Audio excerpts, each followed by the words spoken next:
it's Brandy, and I just wanted to come on and share a project with you and give you a little bit of an update on what's going on with me. So I've been a little MIA here on YouTube. I restarted my blog and I wanted to get that going. So I've been posting up there weekly, so you can see a ton of projects over on my blog. I will leave the link down below. And the other exciting thing is I was asked to join a design team. I am working with Kindred Stamps. I absolutely adore their stamps. I have a nice collection of their stamps, and I was really honored to be asked to design for them. So my one of my February there we go, projects is this Traveler's Notebook. I do have a blog post with all of the measurements and everything on there, but there's a couple things that are hard to explain with just words without showing you, and the project is easier to see overall on video, so I wanted to hop on and come share it with you. So let's start with what I used. So to make my Traveler's Notebooks, I used this stamp set. It's called Fashion Boss. It is super adorable. It has a bunch of cute sentiments, so I used that. And I used this scrapbook paper by Heidi Swapp. It's just a Hello Beautiful collection. It's an older collection, but you can use whatever paper you want. I used 4 sheets of this. I used a gutted calendar and notebook from the Dollar Tree. I will show you those on the inside.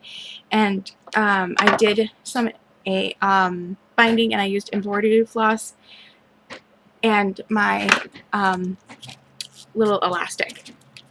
So let's start with a walkthrough, and then I will show you a couple of things that I want to clarify for the tutorial. So on the cover here, I just made a little journaling card with the stamp set and one of the sentiments. It just says Boss Babe. There's a lot of glare because the cover is laminated, and it's not that easy to film. So my cover is laminated, so I just used my laminator, and I did that just so that the paper wouldn't bend and it would be protected and all of that. And then I have my spine here. There are several score lines here. I will go over them. It's just so that it gets a nice rounded edge, and it doesn't matter how many notebooks or how full it is, it still has room to expand. And we'll go over that. And then it just has an elastic closure here. Then you open it, and you can either use this as a dashboard, or you could add a clear adhesive pocket. I'm not sure if I have any left. So these are the clear adhesive pockets from Target. They're usually in the dollar spot during like the back to school stuff, but they have adhesive on the back, and it's just a clear adhesive pocket. You could absolutely 100% add one into the front too. So then here is the first insert that I made for my notebook. I used one of the sentiments from the stamp set right on the front. I just made a label, and then I took the guts of a Dollar Tree calendar and used it for my first insert. I also added a pocket here. That way, if you get like a business card or an appointment card, you can pop it in here and then transfer the actual appointment into your appointment book. So then we move on to the second insert. So this is my second insert. Again, I borrowed a sentiment from the stamp set. I didn't use the whole sentiment. I just took this groundbreaking because I was thinking like groundbreaking ideas. Anyways, and used that for my title. Again, I took the guts out of the notebook and rebound it so that I could have my cover on it. And then my last one is actually a notebook I made. I put my favorite cardstock in here so that I could draw, color, doodle, sketch out things, whatever I wanted on it. And then I made another sentiment label for the top. And then I left the back plain again. You can either add another adhesive pocket. What I would do is make a dashboard out of this, so put my sticky notes and stuff in here that I would be using throughout my planner. So that's that, and I just have my elastic closure. Some things I wanted to go over are, here is the measurement layout. And of course, I have a terrible son because I have to film this during my daughter's nap time. So this is the cover to the notebooks, the inserts.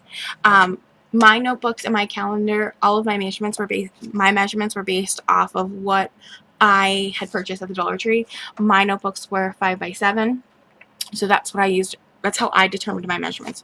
You can do whatever measurements you want. So my covers ended up being 10.5 by 7.25. It says 7.5. It should say 7.25 because I just realized that's wrong and I should fix that. So this is 7.25. You want to score in half on the 10.5 inch side at 5.25.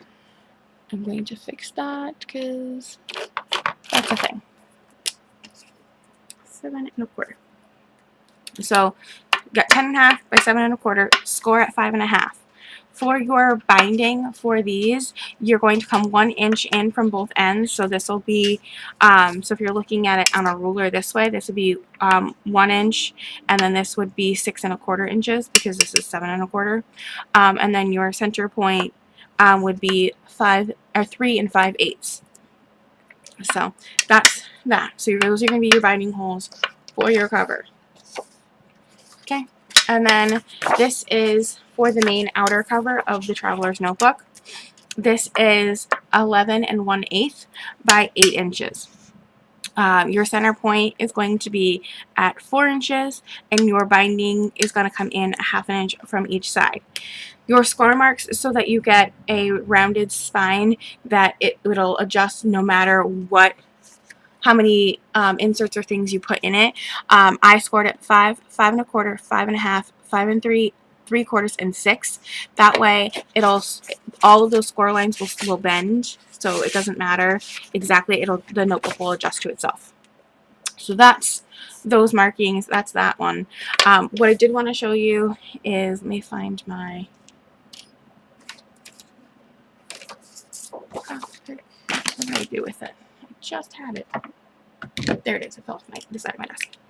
So for this, when you do your binding for the cover, you're gonna punch your holes. You're gonna score your score line. You're gonna take your needle and embroidery floss, and you're going to come to the inside of the notebook. You would have your cover and all of your notebook pages. You're gonna go through to the center. Then on the outside, you're gonna come into the top.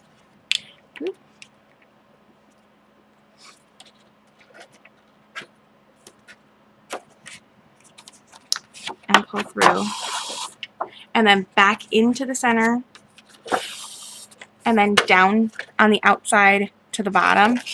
And then once you get all the way back through, too much thread. And once you get back through, you're going to tie off here in the center. So that would be your binding. Obviously, you would have all your pages in here. I was just showing you because trying to map out where all of the holes go, like from what hole to what hole. It's hard to explain on a blog post. I always take like a dot of like liquid glue and reinforce my knot. You don't have to. It's just something I always do. But that's that binding. Now for your binding on your main cover, you have your holes on your first, third, and fifth score lines, and they're 1/2 inch in from the bottom. Whatever your height of your notebooks is that's how far apart your holes have to be, because if they're too close together, your notebooks won't fit inside your little bands. And then you have one hole that's directly in the center. It's on the center score line in the center. For mine, that's at 4 inches. Okay, for this binding, you're actually going to flip this way. This would be the inside. You're going to come in from the outside at the bottom right, and you're going to leave this little tail out here for right now, and then you're going to go up to the top to the outside. Oh, and I pulled that through, and I shouldn't have. Let's start that again. So in from the bottom. Don't take too much thread. This you'd be doing with elastic. I'm just showing you the map of the holes. So in from the outside bottom right to the top right, and then you're going to pull, and then go on the outside, go into the center top, and then down to the center bottom,